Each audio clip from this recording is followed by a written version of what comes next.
Good morning, church family. My name is Jonathan, and I am going to read the scripture for today. Today's scripture comes from Ecclesiastes 12, 9 through 14. Besides being wise, the preacher also taught the people knowledge, weighing and studying and arranging many proverbs with great care. The preacher sought to find words of delight, and uprightly he wrote words of truth. The words of the wise are like goads, and like nails firmly fixed are the collected sayings. They are given by one shepherd. My son, beware of anything beyond these. Of making many books there is no end, and much study is a weariness of the flesh. The end of the matter all has been heard. Fear God and keep his commandments, for this is the whole duty of man. For God will bring every deed into judgment, with every secret thing, whether good or evil. Let's pray. Father, we thank you for the gift of your word. As we hear today's teaching, we invite your Spirit to open our eyes and stir our hearts. As we sit at your table, we ask for a peace that transcends all understanding. We ask that your Spirit be with RD as he teaches, and that you would guide his heart and his words. Amen. You all can have a seat. Well, we are in the final week. This is the last Sunday of the book of Ecclesiastes. And next week, we will start working through the book of Galatians. That will run all the way until pretty much Advent.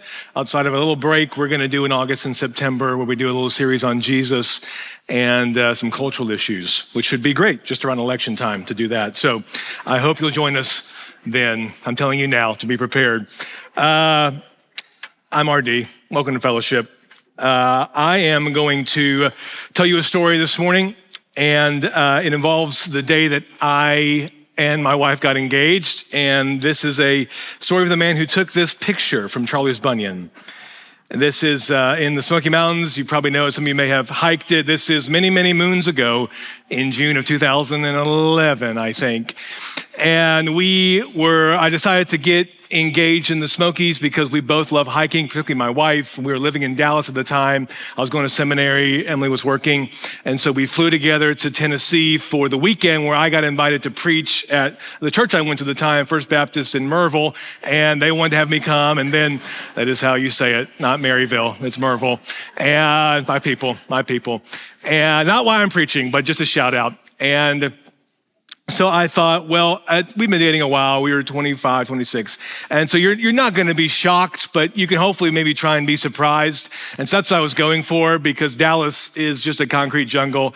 And I was like, this could be beautiful. And so Saturday, we're going to hike Charles Bunyan. There's a picture of my dad that I've seen growing up my whole life of him back in the day, the mustache, the hair, like short cargo pants on top of Charles Bunyan, like a gladiator. And it's burned in my mind. I see it every time I go to my mom's house. And I was like, that's the place. I'm getting engaged. Wherever that is, those rocks, that is the place, Charles Bunyan. So very nervous, obviously, that Saturday. It's a long hike, longer than I realized it was by the time we got up there. And I had a backup place, because usually people say it can be busy. And so there's another place down. You've got to backtrack from Charles Bunyan to a little kind of small strip of land called the Jump Off, which is a precarious place to potentially get engaged, but that's the name of it. And that was number. I know exactly how to get there, but I was praying, Lord, for three things. One, you say yes. Two, nice weather. Otherwise, I'm not sure what we would have done. And then three, there be no people at Charles Bunyan. And so I'm just asking, just in faith, Lord, you hear the prayers of your servant. Just would you make this happen? Amazing. And so we began to hike up the mountain, and it is a steep climb. And I was very nervous. And so I said hardly anything, which is usually not good for women in our lives when we don't speak, men. And so this was not good until a few years ago, where we did the hike again, and we maybe realized it's a steep hike.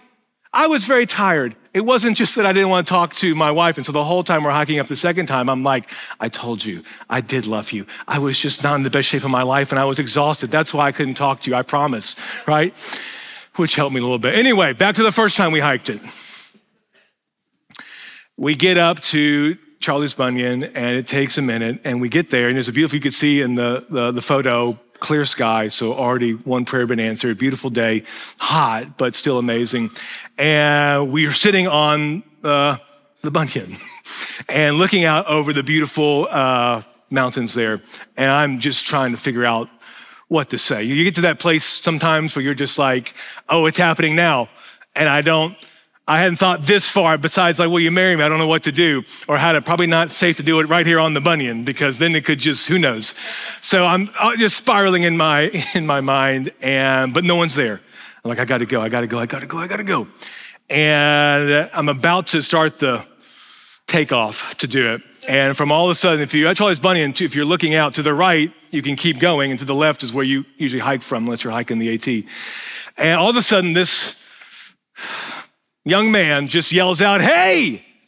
And I look over, he's got shaggy red hair. I mean, look like he told us later he's been finding himself on the AT, and that fit pretty well with how he looked and smelled. Still had a long journey to go, I think, in his heart, and probably in the miles. And I was just like, oh, no way. And so he comes up and just plops himself right down next to us. It's Emily, me, and then finding himself man, okay? And he just like, hey, what's up, guys? And I was just like, just like the writer of Ecclesiastes, a lot of his life, cursing the ground and all these things. Just like, Lord, this can't, like, there's no one else there yet. It's just this Yahoo. And I'm like, what? And he's just like talking about his journey, hiking the AT, all of this. And so I'm just getting more angry. Emily, of course, per usual, actually likes talking to people, engaging with them, just talking, So I was like, but not today, babe. This is the spot. It has to be the spot. And then I'm like, well, maybe I have not thought about this. I know this is going to be an even more amazing story. I'm going to ask him to marry me. I'm going to share the gospel with him. That's what I'm going to do. I'm going to share the gospel with him, because then I can get engaged and share the gospel with a man who comes to faith in Christ. What an amazing story that will be. So I'm like, this is what's happened. This is the test. The final test, if I can ask a woman to marry me, is this last step of obedience. All this is happening in my brain. Someone say, oh my gosh, yes. I see that hand, I received that. And so I was like, hey, isn't it amazing how just beautiful everything in the creation, that God made this and we get to enjoy it because he loves us and cares for us, and we feel like both small and yet also just the love of God. That whole kind of, thing. And I thought it was, I'm not terrible at that. And I thought it was pretty decent. And I kind of get done. I'm just like, and Emily was like, she put her hand on my knee. She was like, I was like, we got him. Absolutely, we got him. It's just a matter of time. And 10 seconds of silence, looking out, and I'm just waiting. And he goes, yeah, I don't really feel that way at all. I was like, of course you don't. Why would you?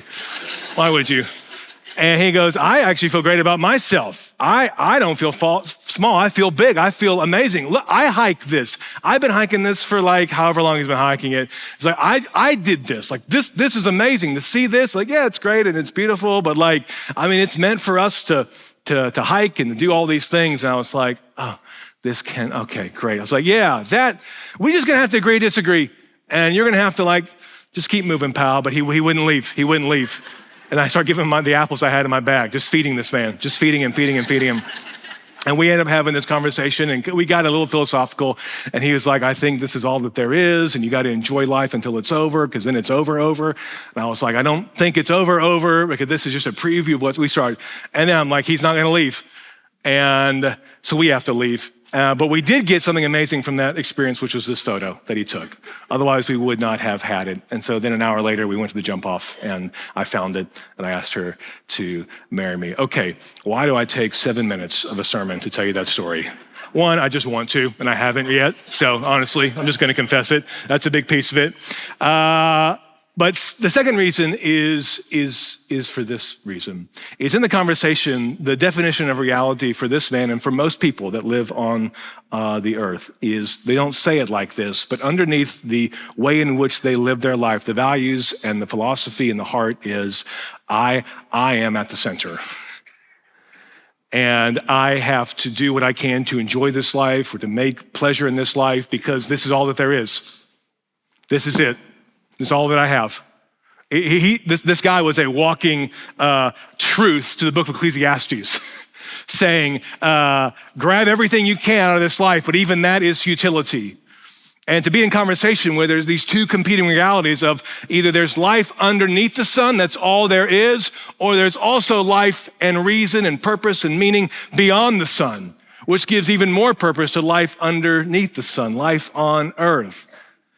And so for a lot of my life, right, that's kind of this definition of reality that I had. Either you believe that God's at the center, or you believe that God's not at the center. And that's true to some level. But here's what's more true. God is at the center whether you believe it or not. You believing it doesn't put him at the center. He already is on the center. And I know what we mean because I say we want to put God on the throne. No need, he's already there. He's fine. And so what I felt convicted by that day, well, actually not that day, but I felt convicted by since is that it's an easy reductionist way to be like, well, this guy, Christ is so far from his life. And if he would just realize that Christ is the center of everything. And I hear many times from that day and many conversations since where the Holy Spirit saying to me again and again, RD, I know you believe that, but I am not at the center of your life. It is one thing to say out loud, he's at the center. It's a whole other thing to put him at the center and to make him the sun around which everything else pulls to. That is a different thing. It's totally different. And so in conviction, I can just say, hey, I'm in Christ. I didn't do that. I'm no better than that guy. God saved me. I responded. And through over these last now, however long that's been, 13 years, something like that, just a continual reminder of like, Lord, I don't just want to say out loud you're at the center. I want to put you at the center.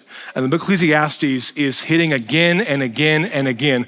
What is at the very center of your life will give the meaning and the purpose and the hope for your life. And most of the things that God brings into our life is to just burn off all the things that will not last, that don't have eternal meaning, that are in the end vanity and vapors. Ecclesiastes, I mean, you read it one chapter and you just get hit in the head with this truth again and again. The professor in chapter 1, verses 2 through 4, a hallmark of the book, vanity of vanities, vapor of vapors, if you will. The fleetingness of life, says the preacher. All is vanity. What does man gain by all the toil at which he toils under the sun? A generation goes, a generation comes, but the earth remains forever. And that sets the tone for the book. It's so different from other books of the Bible, which is why I think it is such an important book for this moment. There is this vapor idea we've talked about for the last few months, a lack of permanence to this world. We can't hold anything like we want to. Vanity of vanities, there's meaninglessness, there's purposelessness, there's not an ability to be satisfied. And then there's a couple of lenses through which we see the vanity of life that I want to pick out. Things that the book Ecclesiastes has emphasized to just hammer home to us again and again and again. So to kind of recap a few of them, the way in which life is vain is number one, life is unsatisfying. Life is like continually hitting a ceiling. And even on your best days, there can be this sense of how amazing it is, how beautiful it is, and celebrate those. But at the end of the day, you're still like, was that it? Was that all that there was? In Ecclesiastes chapter 2, the whole chapter is about that. He says, I said in my heart, come now, I will test you with pleasure. Enjoy yourself. But behold, this also was vanity. And the whole chapter is about this pursuit of pleasure, the pursuit of what you can achieve. If you set your eyes to it, your mind to it, if you could just get that. And yet over and over again, the things he experiences of love and romance and wealth and possessions, they aren't enough. They don't satisfy him. The greatest of pleasures, it wasn't like these were like kind of medium level things or bad things. Like the greatest things you could imagine, it was fleeting, it was vain, it didn't satisfy the desires of his heart, right? And God has rigged the world in such a way that none of those things can satisfy us. They aren't supposed to satisfy us. They're supposed to be signposts that point us beyond this world to another world. But if that's all that they are, then we have to make the most of our lives and just continually seek pleasure in this life. And yet God has thankfully, as a gift, said this is not going to satisfy you. There's more. There's more. Life is unsatisfying. But secondly, life is a mystery. Chapter 8, he says, when I applied my heart to know wisdom and to see the business that is done on earth, how neither day nor night do one's eyes see sleep, then I saw all the work of God, that man cannot find out the work that is done under the sun.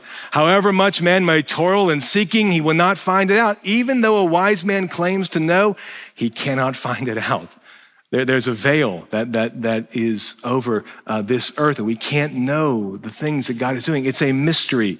He goes on in chapter 11, as you do not know the path of the wind, or how the body is formed in a mother's womb, so you cannot understand the work of God, the maker of all things. Life is a mystery.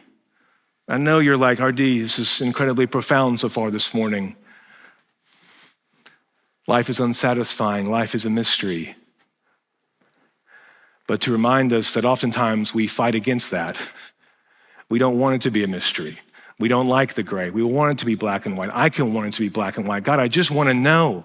Why does it have to be a mystery? Why can I not know now? Why can't I understand what's happening now? Why can't you give me more of a guide for what's going to come? I have no idea what's going to happen this afternoon.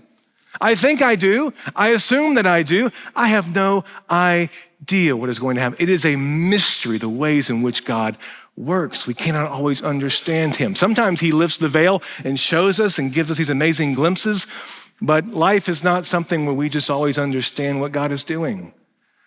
And the writer says, even if you try and do that, or someone says they know, they don't know. They have no clue.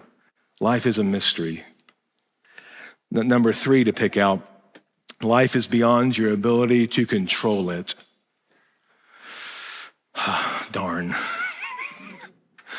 When I preach on Ecclesiastes 3, that famous passage where the writer talks about a time for everything under the sun, a time for weeping and a time for mourning, a time for this and a time for that. It's powerful, it's amazing, it'll preach.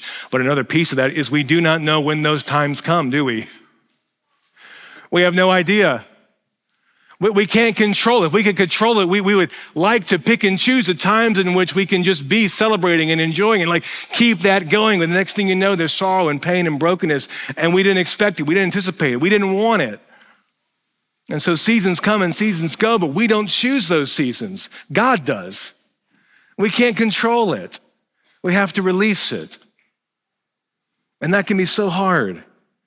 It can be so difficult, from the smallest of things that we can't control, that we wish we could, that feel unfair, right?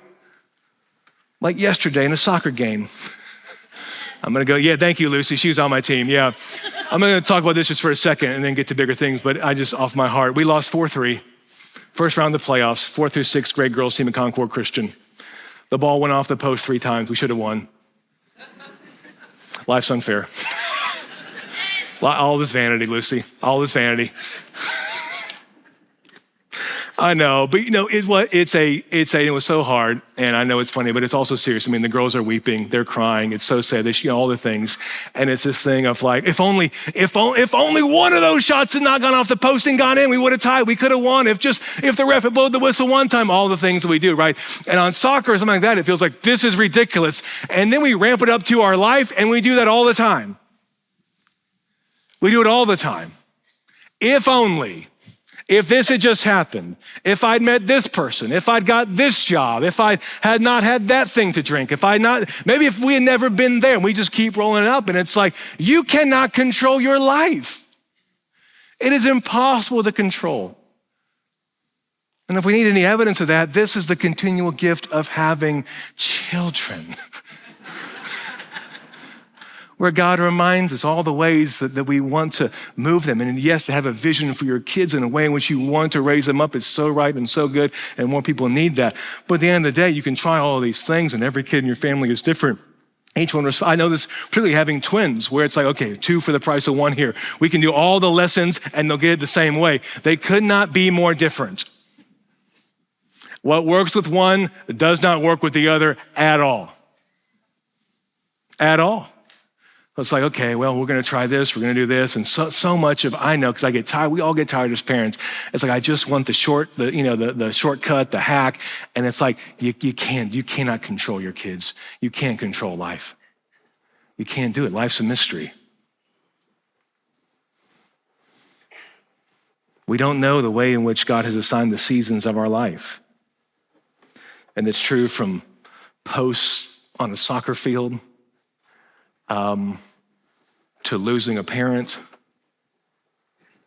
and everything in between. You just are like, oh, if only. And the writer of Ecclesiastes says, life is beyond our ability to control it. Lastly, that I just want to highlight this morning is life is filled with evil, injustice, and suffering. And this has been a huge part of the book, and I know it can make it seem like a downer, but that is life. Chapter 4, he says, again, I looked and saw all the oppression that was taking place under the sun. I saw the tears of the oppressed. They have no comforter. Power was on the side of their oppressors, and they have no comforter. And I declared that the dead who had already died are happier than the living who are still living. Yikes. Verse 3, but better than both is the one who's never been born, who has not seen the evil that is under the sun. And I saw that all the toil and all the achievement spring from one person's envy of another. This too is meaningless, a chasing after the wind. And we know that life is filled with injustice and brokenness and sin and evil. And Ecclesiastes, probably more than almost any other book, highlights that. So life is unsatisfying. Life is a vapor. Life is a mystery. Life is beyond our ability to control it. Life is filled with evil, injustice, and suffering. And so I know this is not probably the Christian radio book of the Bible. Positive, uplifting, encouraging. Ecclesiastes 100.5, right? That is, no one's going to sign that about this book. You know why I love this book and why I love the Bible? Because the Bible keeps it real. The Bible's not playing games. It's not here selling you some bunch of lies about how easy life is, how if you follow Jesus, everything works out for you. Ecclesiastes is why I love it so much, because you see in our culture how everything is breaking down. Everything is at every level, things are breaking down. Ecclesiastes just said, yes, because we live east of Eden, because we're not home. Because life is a vapor. And that's true since Genesis chapter 3, that we're far from home. And I love about the Bible, I've said it up here before, not only is it true and right in everything that it says, and praise God for that, it is also true to life and a guide for your actual life, not some sanitized version of your life, not some Pollyanna life. That is not the life of following Jesus. It's actually hard and difficult. And so like this message this morning may feel like simple. I hope it does. Sometimes less is more. I don't think we need a lot of new information. We just need to be reminded of things we already know. Life is hard. Life is a gift. Life is beautiful. God is good. We're going home. Now, I would bet most of you know all of that. And I would also bet if you look at your week this past week, the way in which you lived and operated was not quite that, with love to you all. And if not, I can just look at myself and say, I lived in incongruence to things which I know to be true. And oftentimes, I really believe this. I've been in church my whole life. I think my mom doing VBS when I was in her womb. We just all about it as a family. And so I know all the stuff. I know all the stories. I get it. And I can be, like at the end of Ecclesiastes, he says, in producing books and in reading, there's much weariness. And in chasing all these things, because for so many of us, we already know it. You can have 16 Bibles in your house and not read it. You can have these things where it's like, we can be in church and just go through the motion. And it's like, okay, give me a new point, Artie. Give me something I can feast on, right? I've heard all this before. And I can be that way too, especially as a preacher. I can be so critical. I'm like, well, if you would have landed it there, it would have been even more powerful. Instead of just being like, God, what do you have for me? I am doing everything I can to just not hear from you. And I just want to hear from you. And so the Bible is so real about life and just these Ecclesiastes is just this reminder. There is life underneath the sun and there's life beyond it. And our choice is what we put at the center of our lives. And so another part of this, a simple part of the message, is how we live east of Eden, how we navigate life east of Eden. And with life being unsatisfying, life is a mystery, life is beyond our ability to control, life is filled with evil, injustice, and suffering. How do we navigate that? Here's one of the most important ways. Number one, okay, get ready. You're about to have your mind blown, I know, but here it is. Number one, we accept it. We accept it. This is life east of Eden. And so much of my journey, I think for many of us, is this continual fighting up against it. I want to be satisfied in this life, or I don't want life to be a mystery because it's too hard. I want to control what I can control in my life. And it doesn't mean that you're passive. It doesn't mean that you just sit here and watch life happen to you. That's not what I'm saying. We're to be active and to fight against principalities and powers, all of those things. But I am saying there is some place of simply realizing life is a mystery. I can't understand it. And the freedom that comes on the other side of that. That life is beyond my ability to control, and I can just exhale in that. As hard as it is, there's so many things that I want to control. There's so many things that I want to do. There's so many places, right, things that I want to do in leading this church. And already in the first 6 months, there's time. We're just going to be true confession this morning, okay? Can I be honest this morning? Can I be honest? Okay, are we awake? Can I be honest? Yes? All right, come on, 11 o'clock. So there are things that I want to see and do, right? And I'm at the back and I'm like, well, the music is this or this on Sunday. What about this? Or what about how are you making disciples at fellowship? Or we need to be praying more. We need to be all these things. And I'm like, as I've been for all of my life as a pastor, not the lead pastor until now, I've always been like, absolutely. Yes, it's going to happen. Why aren't we doing it?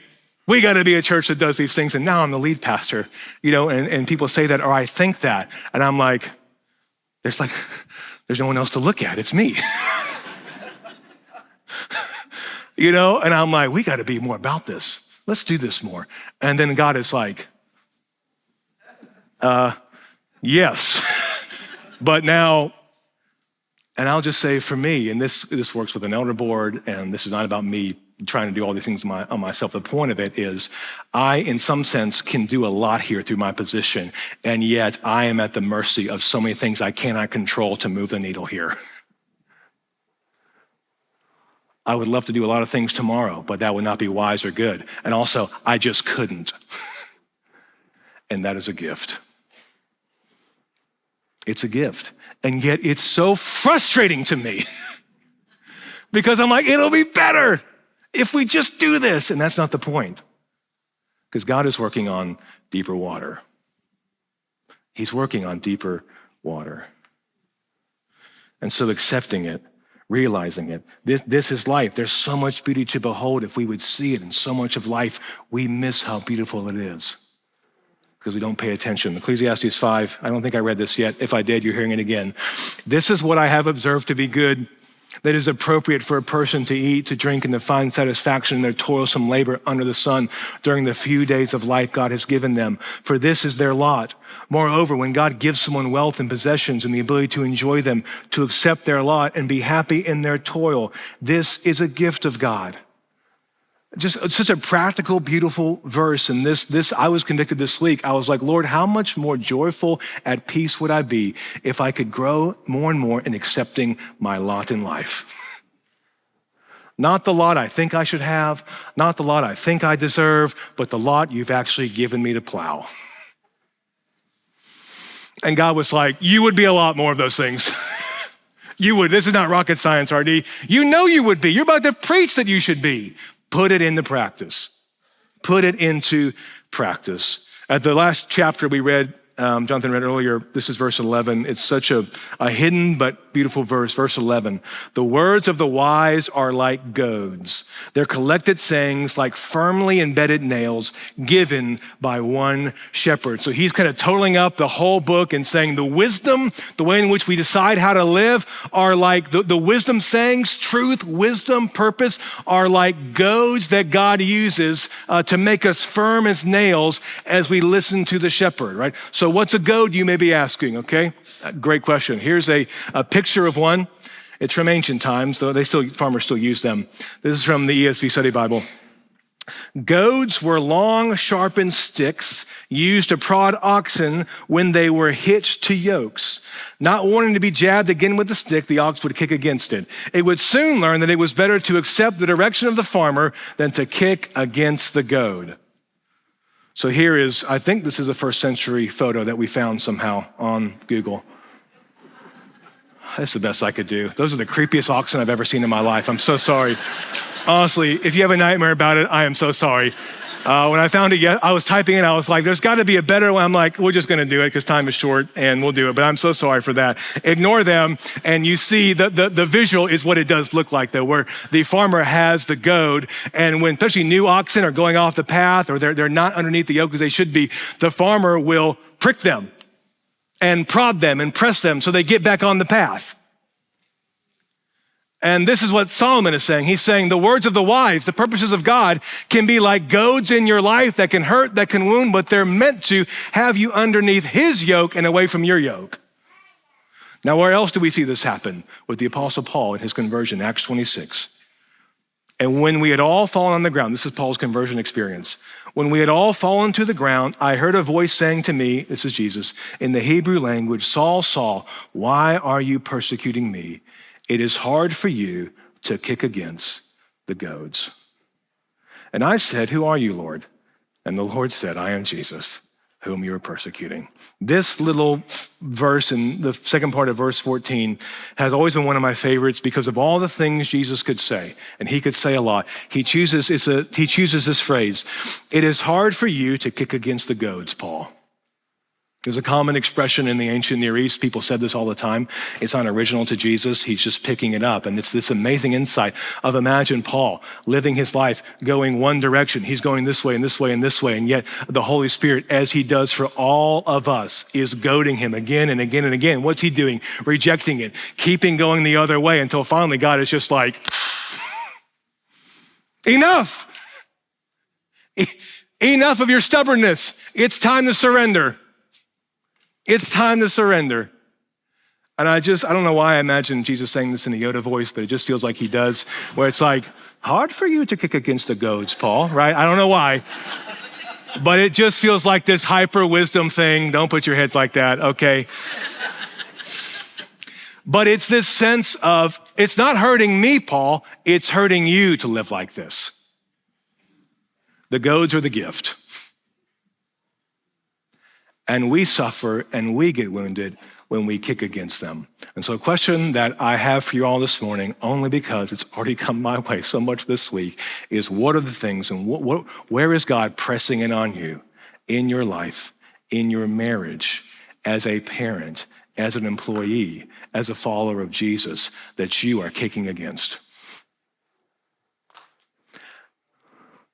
And there are things where I know in my marriage, there are things where God is just like the gentle, maybe not as gentle in some ways. And I'm like, I know, I'll get to it Monday, right? And yet God goads us through maybe a word from someone of encouragement, of challenge. God can goad us through a doctrine that we discover. He can goad us through suffering, through pain, through loss. Not because he likes or loves to wound us, but because he loves us and wants us underneath his yoke. Paul, is it prospering you to kick against my will? And Jesus says the same thing to all of us. He says the same thing to all of us. Which is why the end of the matter is this. The second to last verse of chapter 12. Solomon says, the end of the matter, all has been heard. Fear God and keep his commandments. This is the whole duty of man. We boil it all down, strip it all down. At the end of the day, a trembling before the presence of God and a delight to walk in his ways. Life is hard. Life is beautiful. God is good. Walk in his ways. These things don't have to work against each other. It is one of the most simple things and one of the most profound things that we as the people of Jesus walk in again and again and again, to walk in his ways. And I'll tell you, there have been many times in my life, I'm gonna invite Emily to come up and we're gonna close and have a little time to reflect with one of my favorite hymns. That I can look, at the time, what God does in our life by disciplining us doesn't always feel good, does it? All right, the goat hurts. It can hurt. It can wound. It can be filled with pain and all kinds of things. And yet God does it because he loves us. And I'm not saying here today that when it happens at that moment, you have to receive it as that. That can be very hard. I've had things that happen in my life that theologically, I was like, God is doing something here, but I am not ready to press into that yet. And that is totally okay. You don't want to short circuit the work of God.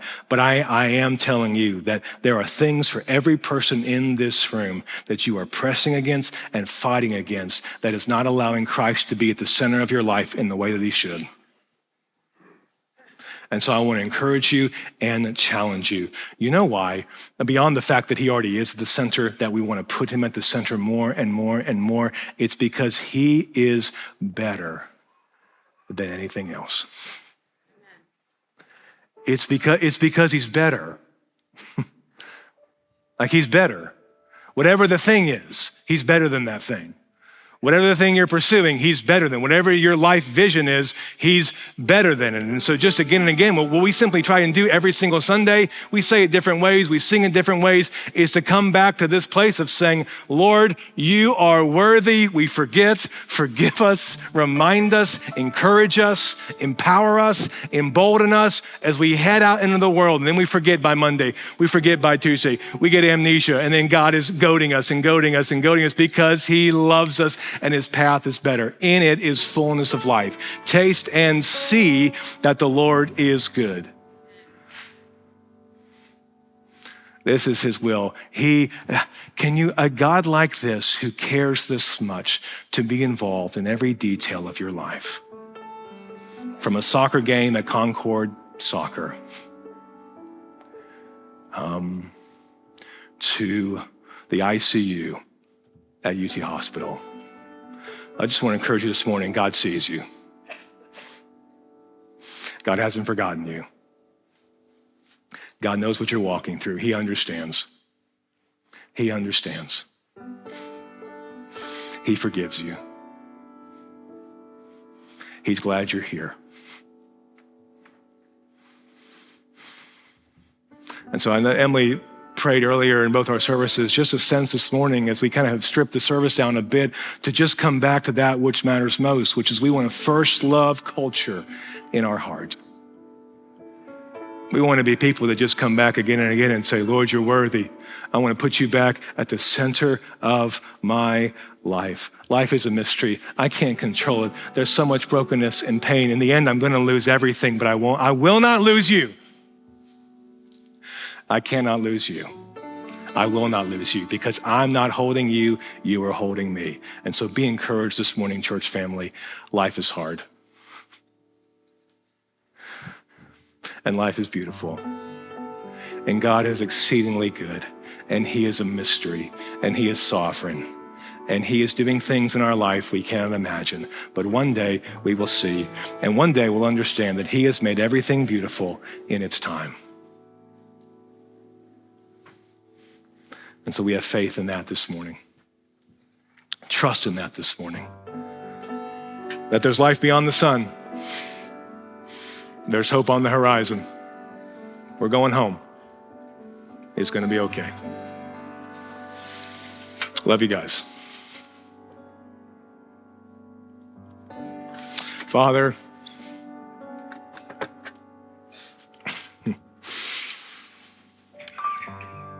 We love you, and we love that you love us. And we love that you press us and you prod us and you care enough to say, turn, wake up, receive. And yet you also wipe our tears and say, it's okay. You can't understand. You can't. You don't have to. I see you. I'm making everything beautiful in its time. Through you, Christ, it is not in vain. It is not in vain. We love you, and we're thankful for your Son. In his name we pray. And all God's people said, amen.